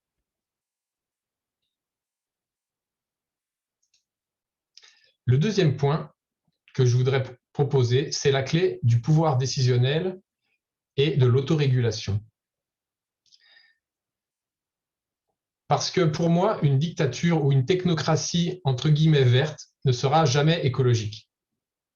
Car cette intention de préservation de l'environnement ne peut pas être vraiment concrétisée que si nous sommes dans une structure sociale qui va être elle-même apte à s'autoréguler à l'intérieur de certaines limites. Puisque c'est le contraire du modèle actuel où finalement la croissance est une nécessité pour la survie des entreprises, par exemple. Et cette capacité à l'autorégulation suppose que personne ne doit être supérieur ou inférieur à autrui ou à une autre composante de l'organisation. Pour faire ce changement, c'est un gros changement, aplatir la hiérarchie qui va être la réponse première que les gens veulent essayer, va en fait ne pas changer le fond du problème. C'est pourquoi la méthode sociocratique préconise de dissocier d'un côté une coordination exécutive, c'est-à-dire tout ce qui concerne le fait de mettre en œuvre une activité, et d'un autre côté, un pouvoir de décision sur des orientations. Et concernant ces orientations, le pouvoir va être transféré à un ensemble de cercles, non plus à des supérieurs hiérarchiques, donc un ensemble de cercles dans lesquels personne ne pourra imposer sa volonté à autrui. Le directeur devient ainsi un exécutant et un co-décideur, comme tout le monde. Il n'est plus au-dessus des autres. Dans ce contexte, l'interdépendance devient l'expérience sociale par défaut. On n'a plus à ramer contre le courant parce que ça devient la norme. Le dernier point que je voulais mettre en avant et qui est assez peu connu, c'est la question de la propriété. Et Axel a nommé à quel point ça pouvait être sensible, cette question de la propriété. Pour qu'une telle autorégulation collective devienne la norme, elle ne doit pas dépendre de la bonne volonté d'une autorité supérieure et séparée du reste de l'organisation. Par exemple, des actionnaires si on est dans le cadre d'une entreprise commerciale. Il est possible, à l'intérieur de ce cadre, malgré tout, de faire du management participatif, mais on reste au niveau systémique, si on reprend notre schéma maître-serviteur, dans une situation où on va avoir un collectif de salariés qui vont être considérés donc dans cette position de serviteur, qui vont pouvoir s'autogérer entre eux, mais qui peuvent le faire parce que c'est le maître, c'est-à-dire le propriétaire de l'entreprise, qui leur donne l'autorisation, voire qui fait cette injonction de libérer l'entreprise parce qu'il considère que c'est dans son intérêt bien compris de propriétaire. Et Hindenburg, qui était lui-même le dirigeant d'une PME familiale, a été confronté à cette problématique. Et à la différence du mouvement coopératif et mutualiste, il n'a pas voulu résoudre le conflit entre le capital et le travail en répartissant la propriété de son entreprise entre ses salariés ou entre ses clients, comme c'est le cas des mutuelles, parce que pour lui, la propriété d'une société, quelle que soit sa forme, induit un pouvoir de subordination sur l'entreprise, même si il est virtuel pendant une certaine durée. Et à la succession, par exemple, de Hindenburg, on aurait pu s'attendre à ce que l'expérience tourne court avec son remplacement en tant que directeur. Donc, il a voulu faire de son entreprise une entreprise sans propriétaire. En l'absence d'un cadre légal aux Pays-Bas, pour ses principes qu'il considère lui-même comme non capitalistes, il a dû créer un montage qui associe une société anonyme et une fondation qui est détentrice des actions de cette société, avec les deux qui ont des statuts prévoyant une gouvernance sociocratique, ce qui les protège d'une prise de contrôle financière sur l'organisation ou d'un retour vers une forme d'organisation classique. Et ça me semble une piste de travail très importante pour le monde de l'économie, même si en France, à ma connaissance, ce travail de créativité juridique et légale reste à faire.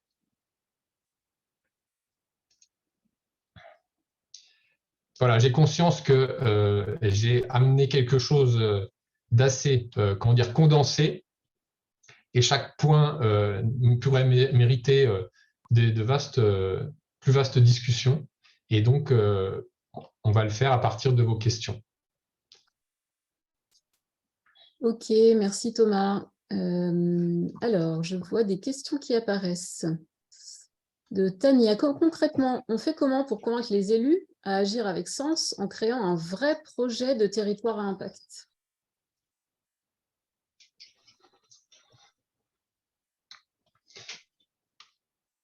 Alors, là, dans mon propos, je me situe sur cette échelle de l'organisation collective dont j'avais parlé tout à l'heure, plus que l'organisation politique en tant que telle. Donc, je sais que il y a aux Pays-Bas, il y a eu certaines expérimentations avec la sociocratie à une échelle de collectivité publique. Je dirais que c'est clairement pas l'endroit où c'est le plus facile de démarrer.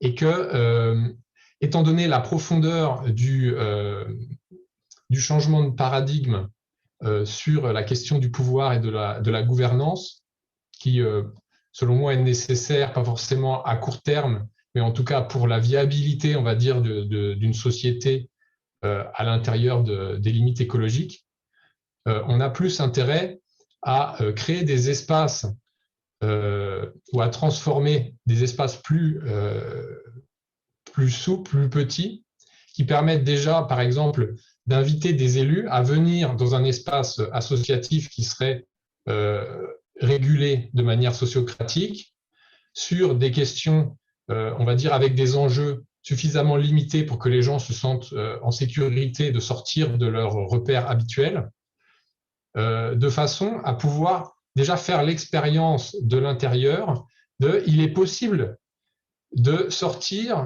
de ces schémas implicites dont en fait les gens n'ont pas réellement conscience, pour pouvoir avancer, il faut parler le plus fort pour imposer son point de vue. Si on fait collectif, on ne va jamais arriver à rien, donc il faut désigner un chef qui va décider pour tout le monde. Enfin, tous ces automatismes de relations sociales sur lesquels on se heurte en permanence, mais qui ne peuvent pas être déconstruits, je dirais, de manière trop brutale. Voilà, ça nécessite de penser les espaces et le temps de la transition.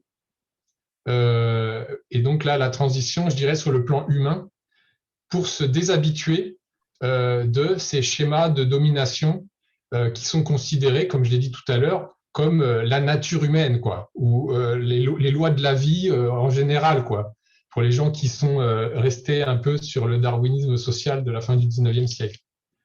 Donc, c'est quelque chose de très profond et il y a vraiment besoin de penser ces espaces et ces phases de transformation. Merci Thomas. Alors, il nous reste quelques minutes. Il y a eu 2 réactions de la part de Solange et Christophe. Donc, Solange est OK pour témoigner. Et puis après, si Christophe est OK aussi, je lui donnerai la parole sur le monde des coopératives et des communs. Solange. Oui, moi je voulais témoigner du fait que dans les organisations, enfin là où je travaille en tout cas, j'observe qu'il y a vraiment cette notion de compétition inter-établissement. Je travaille dans un établissement d'enseignement supérieur. Mais par contre, enfin, au niveau de la direction, au niveau de CODIR, gouvernance, mais au niveau des salariés, dès lors qu'on peut participer à des réseaux de partage avec des collègues de d'autres établissements, c'est énormément dans le gagnant-gagnant. On n'est pas du tout dans la notion de compétition. Voilà. Merci beaucoup, Solange. Alors, il y a 2 nouvelles questions qui sont apparues dans le chat. On verra si on a le temps d'y répondre tout à l'heure. Christophe, est-ce que tu as envie d'en dire un petit peu plus ? Oui, moi aujourd'hui, je travaille dans une coopérative d'activité d'emploi, qui est une coopérative de portage salarial, on va dire, sur l'île. Donc, je connais pas mal aussi l'os en étant tout à côté. Et on expérimente beaucoup l'approche où ce sont les coopérateurs qui font tourner la boutique plutôt qu'il y ait des salariés qui viennent de l'extérieur, qui sont embauchés juste pour faire tenir un rôle dans la coopérative. Et du coup, ça nous apprend, alors qu'on est tous sur des métiers différents, même s'il y a quelques points communs, ça nous apprend à travailler ensemble, à co-construire, à expérimenter des choses qui piquent, comme la sociocratie, voire pire, l'holacratie. Et c'est des terrains de jeu vachement intéressants pour, après, peut-être imaginer exporter ça en tant que citoyen dans sa commune, si on est engagé, ou dans une association dans laquelle on sera engagé. Et là, il y a même du coup maintenant des inter-CAE qui s'organisent, notamment dans les Hauts-de-France, on a Olécop qui s'organise. J'aime bien le voir pire, parce que l'holacratie, ça pique un peu quand même, pour l'avoir expérimenté. Et donc, Olécop, c'est une inter-CAE où les CAE entre elles, un peu en mode fractal, quoi.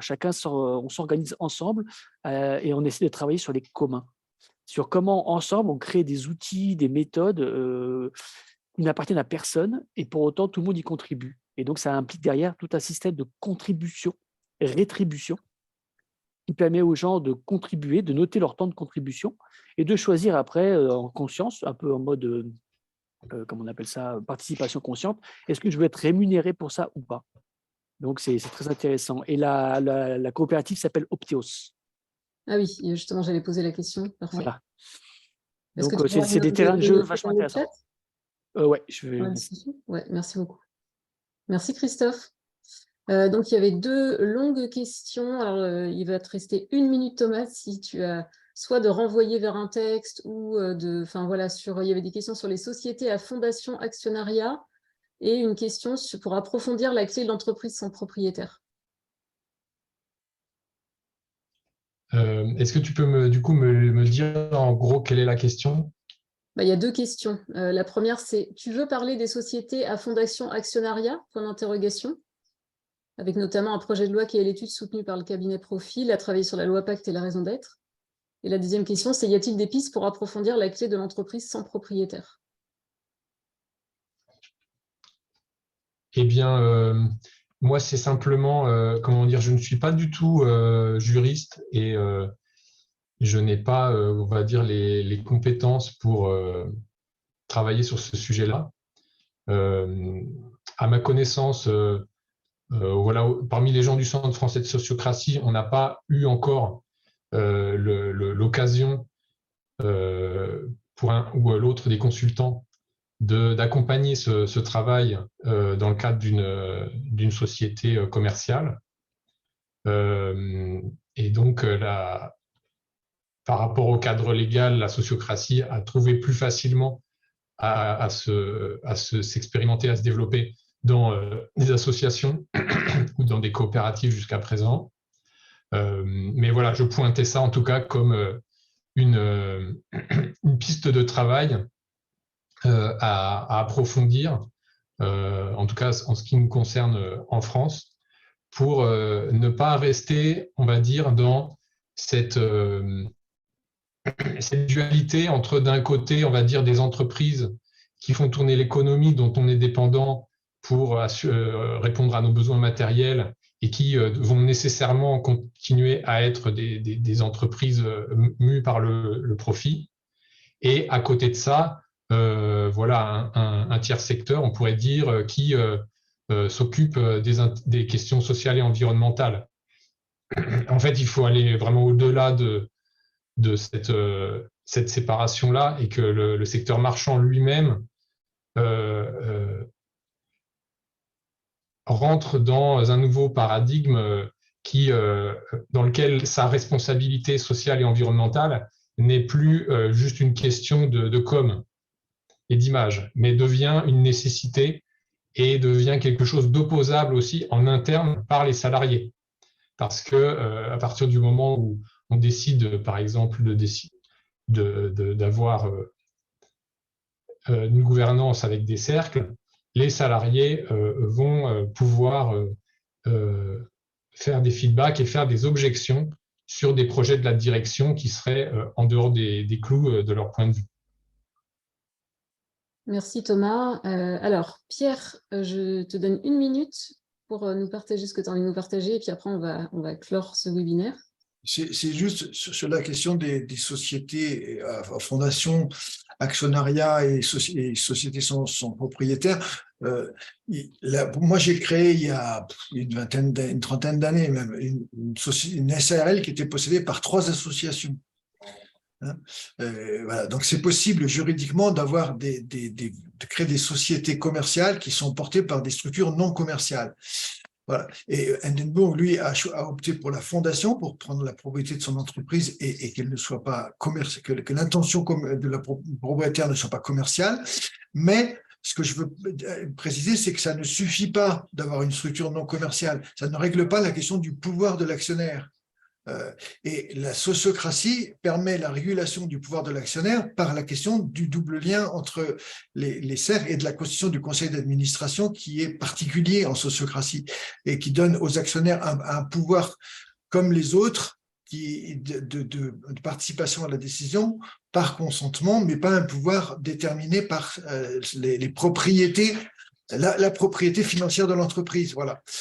Donc, c'était pour ajouter que la question n'est pas seulement juridique, elle est d'inscrire dans le droit de l'organisation une procédure de prise de décision qui régule le pouvoir de l'actionnaire.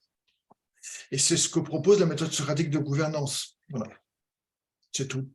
Merci beaucoup, Pierre. Alors, pour information, Pierre est le président du Centre français de sociocratie. Et d'ailleurs, ça me permet d'enchaîner avec le fait que je voulais conclure en parlant du Centre français de sociocratie. Mais juste avant, je vais donner la main à Khadija pour faire un petit sondage de fin pour recueillir vos avis sur ce webinaire.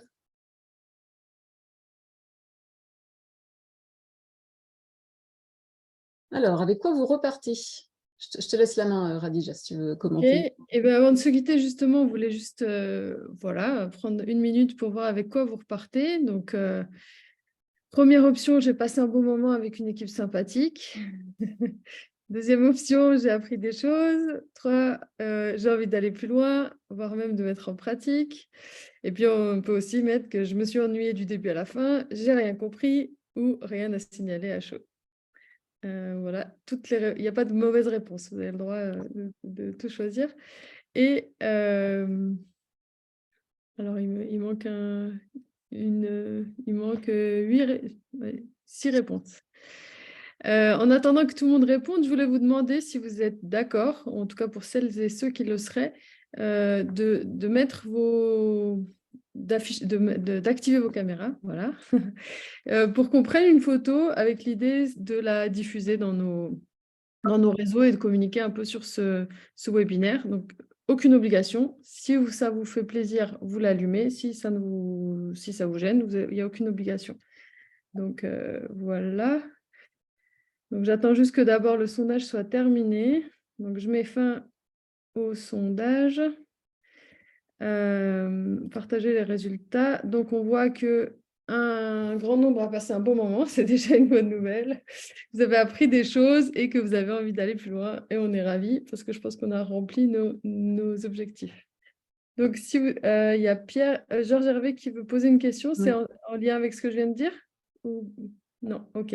Alors, je redonne la main à Nathalie pour la gestion des prises de parole après. Juste celles et ceux qui veulent afficher leur plus beau sourire. Je prends une photo à 1, 2, 3. Ah, attendez, on avait Jean-Yves qui n'était pas sur la photo. Je la refais. 1, 2, 3.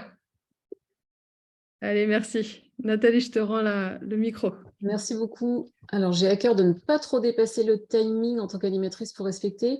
Du coup, une intervention synthétique serait parfaite. Georges Hervé, je te donne la parole. Oui, c'est une petite question que j'avais mis dans le chat, que je poserais peut-être plus à Axel. Tout ce qu'on fait à l'échelle locale, plus ou moins locale, départementale, c'est très bien. Mais est-ce qu'à un moment, le compte à rebours tournant, il ne faut pas qu'il y ait des synergies qui soient mises au-delà par les institutions étatiques et européennes, quoi. Est-ce que c'est possible, sans ça, de vraiment éviter les drames? Marie-Monique Probin et Dominique Méta, pour eux, la réponse était clairement négative. Il fallait qu'à un moment, qu'il y ait un élan plus gros qui vienne faire jouer les synergies. Peut-être en 2 mots, Nathalie. Et comment on fait ça? Surtout, comment on peut arriver à faire ça? Parce que là...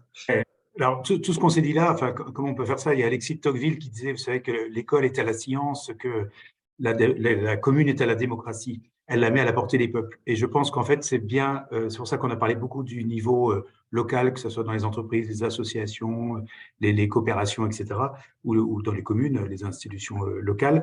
Évidemment, je pense qu'après, une fois cet apprentissage fait, il faut davantage aller le porter ailleurs. Et je pense que je suis complètement d'accord avec vous, hein.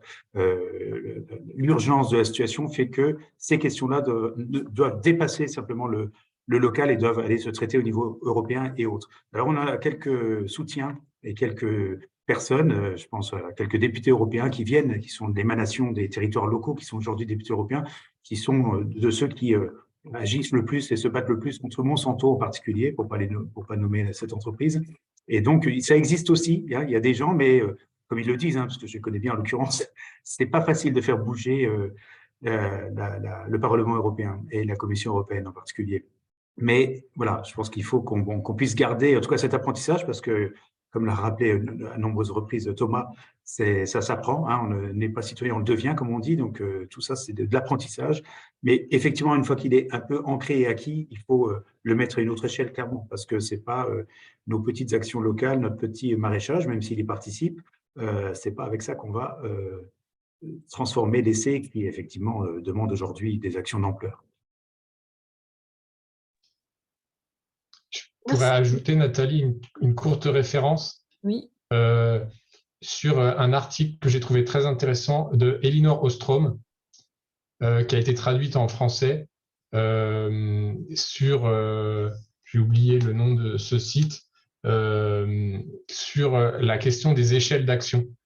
Et c'est elle qui a travaillé sur les communs.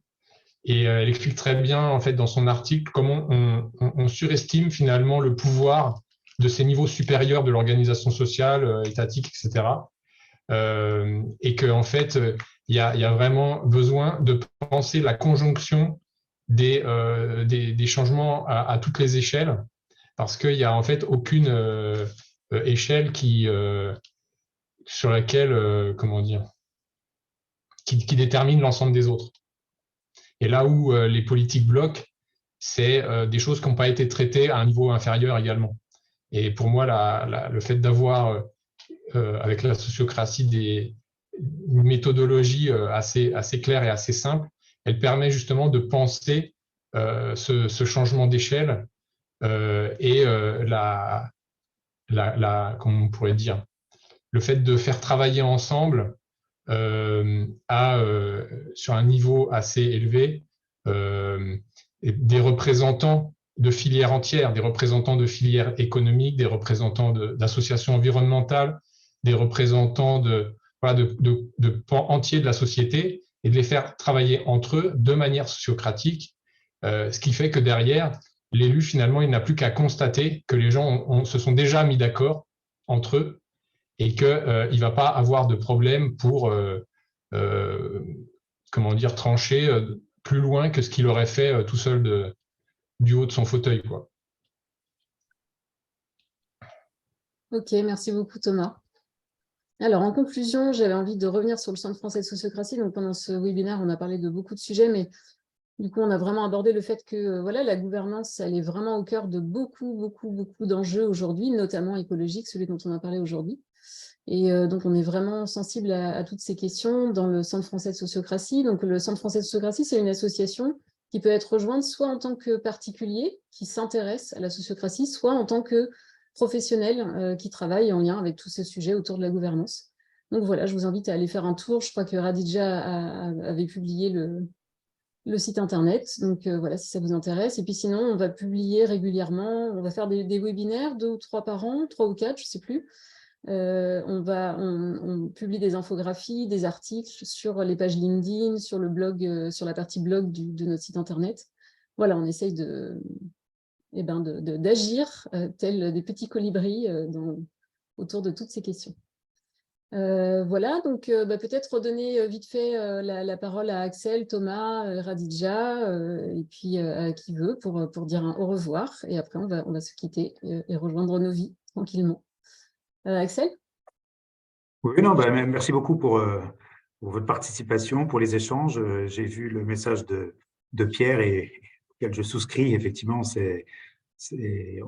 voilà, il y a tellement de sujets à aborder, tellement de questions, c'est tellement vaste que peut-être on aurait peut-être pu décliner sous plusieurs modules éventuellement cette question, parce que alors, on a pris le train TGV là. Mais c'était tout à fait plaisant. Merci beaucoup à tout le monde. Merci Thomas. Eh bien, moi, j'étais en train de rechercher si j'avais sous la main le lien de cet article, mais je ne le trouve pas. Donc, voilà. Et puis, on va le mettre juste après et j'enverrai de toute façon le chat avec le replay aux gens. Ah voilà, c'est ça. Effectivement, dans un mail qui suivra, on pourra mettre un peu de complément. Ben moi, voilà, je suis très content. Effectivement, c'était plus une séance, on va dire, pour lancer des questions, voire éventuellement de la perplexité, que pour refermer le sujet. Donc, je pense qu'on a atteint notre objectif. Et ça a été un certain défi de le faire dans le temps imparti. Et merci à Nathalie pour nous avoir créé le cadre pour aussi avoir cette interactivité avec vous. Merci. Radija, un petit mot? Oui, ravi d'avoir pu lancer ce premier webinaire. Ce n'est pas le dernier, donc il y en a d'autres qui vont venir. Probablement le prochain, ce sera Pierre et moi sur la gouvernance associative, peut-être avec Nathalie. On n'a pas fixé la date, mais ça va venir prochainement dans notre newsletter. Mais surtout, vous remercier pour la qualité de vos contributions. Vraiment, c'était riche. Bien évidemment, on avait des très bons intervenants, mais on a eu aussi une grande qualité des échanges et je vous remercie chacune et chacun de vous être rendus disponibles et d'avoir contribué. Merci. Moi, je n'ajouterai rien de plus que mes collègues. Merci à tous. Si vous voulez ouvrir vos micros pour dire un petit au revoir, voilà. Puis après, je vous souhaite une bonne après-midi. Merci à tous. Merci à vous. Merci. À tout le monde. Merci, bonne journée. Merci, bonne journée.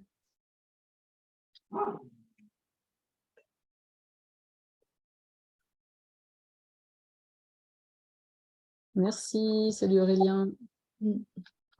Hop, je coupe l'enregistrement. On reste 2 minutes pour débriefer.